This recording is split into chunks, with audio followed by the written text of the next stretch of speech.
Bismillah, alhamdulillah, wassalatu wassalamu ala rasulillah wa ala alihi wa la hawla wa la quwata illa billah ba'du. Alhamdulillah, pemirsa, pada siang kali ini kita akan membacakan satu hadis di mana hadis ini diriwayatkan oleh Imam Muslim dari sahabat Abu Hurairah radhiyallahu anhu.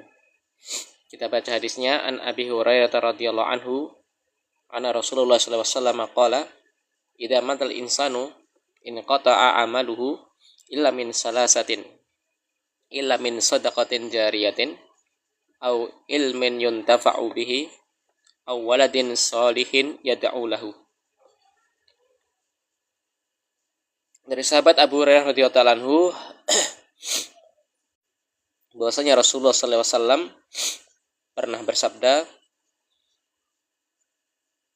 idza matal insanu, jika manusia itu mati, in qata'a anhu amaluhu, maka terputuslah darinya amalannya. Yakni amalan solehnya terputus karena dia sudah mati. Illa min salasatin, kecuali 3 hal. Yang pertama, illa min shadaqatin jariyatin, kecuali sedekah jariyah. Nanti akan dijelaskan. Au ilmin yuntafa'u bihi, atau ilmu yang ada manfaat darinya. Au waladin sholihin yad'u lahu, atau anak yang soleh yang mendoakan dia, yakni setelah dia mati maksudnya. Kita baca syarahnya. Akhbar Nabi sallallahu alaihi wasallam anna amalal mayyiti yanqati'u bimautihi. Nabi sallallahu alaihi wasallam mengkhabarkan bahwa amalan seorang yang sudah meninggal itu terputus, ya, karena dia mati. Dia sudah tidak bisa sholat, dia sudah tidak bisa sedekah. Fala tuhsalu lahu alhasanatu,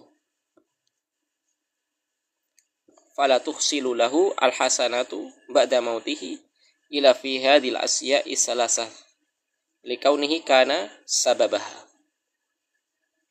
Maka tidak bisa dia dapatkan, ya, tidak bisa didapatkan lagi kebaikan-kebaikan itu setelah dia mati, kecuali dengan 3 hal ini.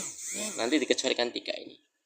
Maksudnya 3 hal ini yang akan menjadi sebab dia mendapatkan pahala setelah dia mati, maksudnya.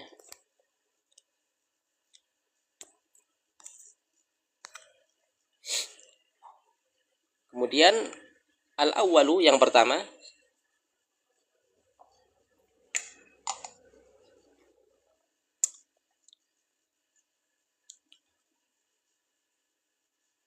as-sadaqatul lati yajri sawabuha wa yadum ghairul munqati'i kal waqfi wa bina'il masajidi wa hafril abari wa ghairi dzalika. Yang pertama, amalan itu ialah sedekah jariyah, ya, yakni sedekah yang terus mengalir pahalanya, dan yadum itu kekal, pahalanya ada terus menerus ada. Pensyarah beri contoh, tidak terputus amalannya, seperti misalnya wakaf. Seorang yang wakaf, ini banyak ya sekarang tren wakaf. Misal seseorang atau yayasan itu mendirikan pondok pesantren, kemudian di umumkan, beri pengumuman, ya, di share siapa yang bisa ikut wakaf, ya, berupa membangun masjid atau membangun pondok, atau bahkan kapling, ya, beli kapling pondok di tanahnya, ya. Ada seperti pondok Gontor itu yang besar itu, mereka ada wakaf produktif, ya. Jadi yayasan itu, pondok itu membeli sebidang tanah yang kemudian nanti digunakan untuk usaha, ya, untuk menanam kebun sawit, untuk menanam kebun karet, ya. Nanti hasilnya diolah, ya, didistribusikan, diatur di manajemen untuk apa? Untuk keberlangsungan kehidupan pesantren. Jadi pesantren tidak kolaps pembiayaannya karena mereka punya usaha sendiri. Jadi seperti wakaf produktif. Ini banyak sekarang ya. Kalau kita kan sementara biasanya taunya cuma apa? Taunya cuma wakaf itu masjid ya. Padahal banyak ya. Ada yang wakaf produktif tadi. Atau beri kasih contoh lagi, misal seseorang membuat sumur ya. Mungkin di daerah-daerah yang susah air ya, misal di daerah kita di daerah Wonogiri, Gunung Kidul itu susah air ya. Jadi ketika Anda membuat sumur dan sumur itu digunakan oleh manusia ya atau makhluk apapun ya, masuk sampai hewan sekalipun untuk pertanian juga, maka itu pahalanya mengalir terus. Ya. Dan yang selainnya, itu yang pertama, sedekah jariah. Asani yang kemudian yang kedua, al ilmu alladzi yantafi'u bihi nasu. Ya. Ilmu yang bisa mengambil manfaat darinya manusia. Ya. Jadi manusia bisa mengambil manfaat dari ilmu yang dia berikan. Ya. Kata snifi kutubil ilmi. Penulis ini pensyarah kasih contoh, semisal orang yang mencetak buku, orang yang mencetak kitab, ya. Seseorang menulis kitab, baik itu bahasa Indonesia, ya, terjemahan, ataupun bahasa Arab atau bahasa Inggris, yang kemudian kitab itu ya disebarluaskan, dibaca, kemudian diamalkan isinya berupa kebaikan, maka itu pahala yang tidak terputus meskipun kita sudah mati. Ya. Banyak orang yang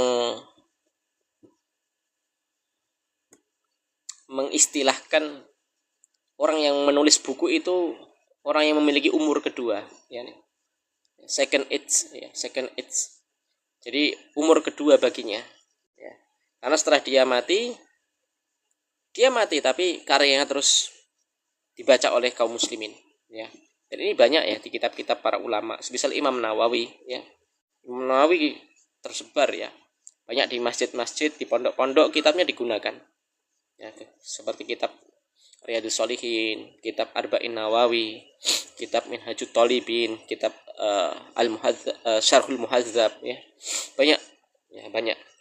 Al-Adkar, ya. Itu baru satu ulama saja, belum ulama-ulama yang lain, semisal Imam Ghazali punya kitab Ihya Ulumuddin, ya, dan selainnya. Jadi kitab ini kalau Anda seorang intelek, Anda seorang alim, Anda seorang yang berilmu, penuntut ilmu, maka jangan lupa selain Anda berdakwah dengan mengisi ceramah, diusahakan Anda juga coba menulis buku, ya. Coba menulis buku, ya, tujuannya buku itu nanti bisa dibaca oleh generasi setelah kita, ya. Syukur nanti dicetak, nanti dibagikan gratis, itu bagus sekali, ya.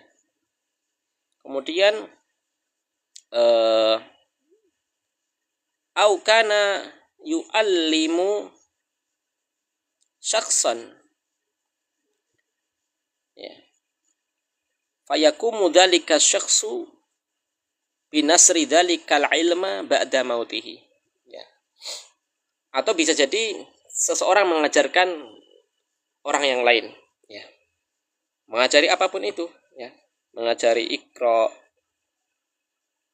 TPA, mengajari tata cara sholat, mengajari akhlak, adab, tafsir, ya, semuanya, ya, baik yang ilmu yang paling dasar sekalipun sampai ilmu yang ilmu tingkat, istilahnya ilmu yang sulit, ya.